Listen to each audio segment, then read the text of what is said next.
Okay, let's make it a bit brighter in here if I can. Fantastic.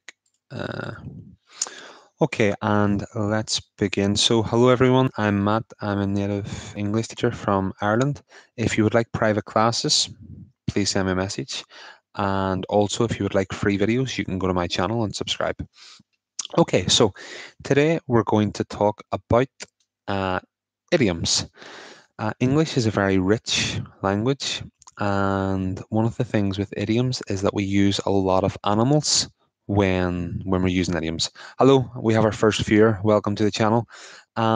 So when using idioms, I don't know why, but we seem to have many animals in them. So today we're going to talk about 7 idioms that you can use using animals that will help you sound more natural and maybe a bit more native. Okay, so our first idiom is to kill 2 birds with 1 stone. So let me give you an example.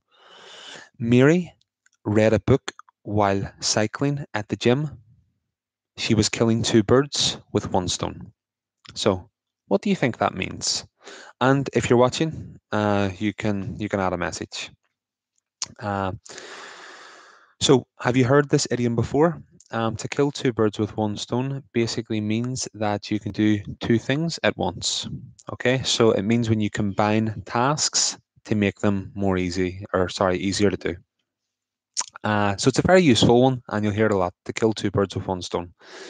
Tomorrow, I'm going to go to the shop next to the school when I'm collecting my son and kill 2 birds with 1 stone. Okay, our second one, we have to let the cat out of the bag. For example, he wasn't going to tell her, but in the end, he let the cat out of the bag. What do you think that means? To let the cat out of the bag. So don't worry, in this lesson, no animals will be harmed, but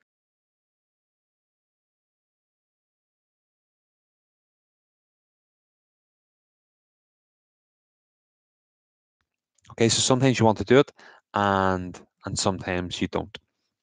So have you ever let the cat out of the bag? Did you tell a secret? Was it accidental or was it on purpose? Um,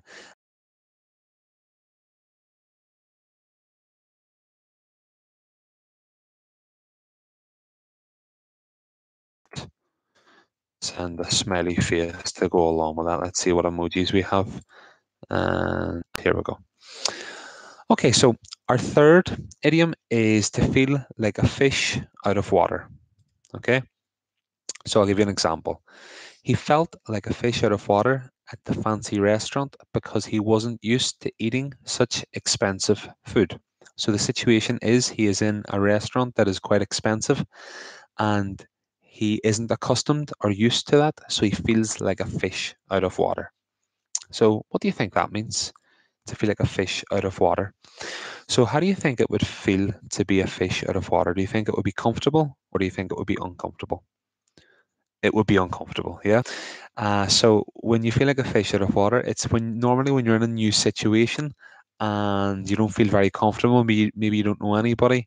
Maybe you feel a bit out of your depths, which means you feel overwhelmed. You can't understand everything, and because of that, you feel like a fish out of water. So, for example, maybe the first time you had a conversation in English, or the first your first day at work, maybe you felt like a fish out of water.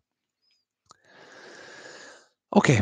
Number 4 is to be a fly on the wall. For example, I wish I could be a fly on the wall in that room. I'm so curious.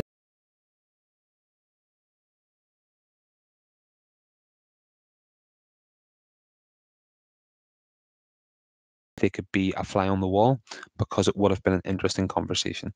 So if you think about it, a fly on the wall is basically invisible, but the fly can hear and see everything. So to want or to wish to be a fly on the wall is when you wish to gain access to a private conversation in another room or another place.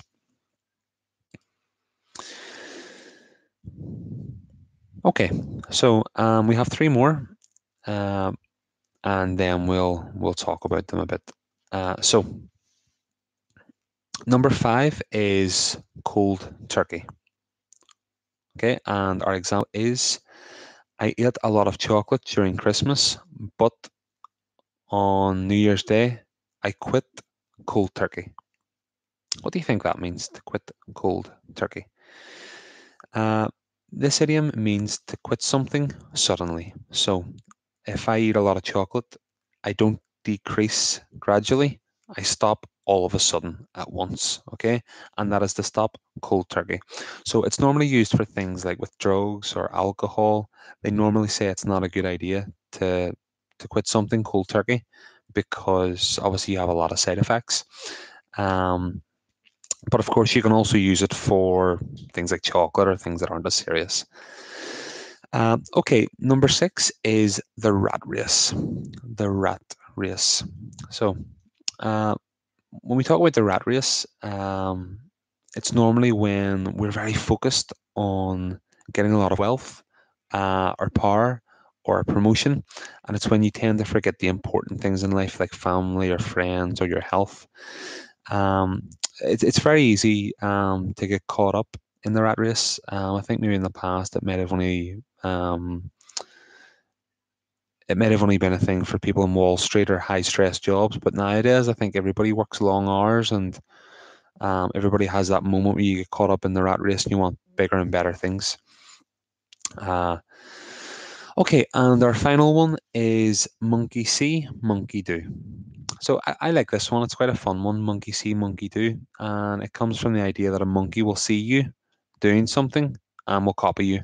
So it's normally used for learning to do a habit or a routine without understanding why, or it may be an imitation. So, for example, if you have a group, especially maybe with young people, maybe there's a leader, and then the rest of the people will imitate his actions. So if he does one thing, everybody else copies, and you can say monkey see, monkey do.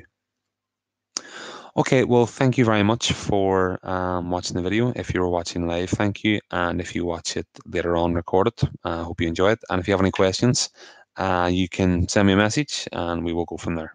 Thank you. Bye. Oh, and I'll just attach idioms uh, before we finish.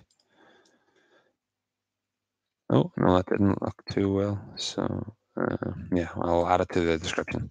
Thank you. Bye.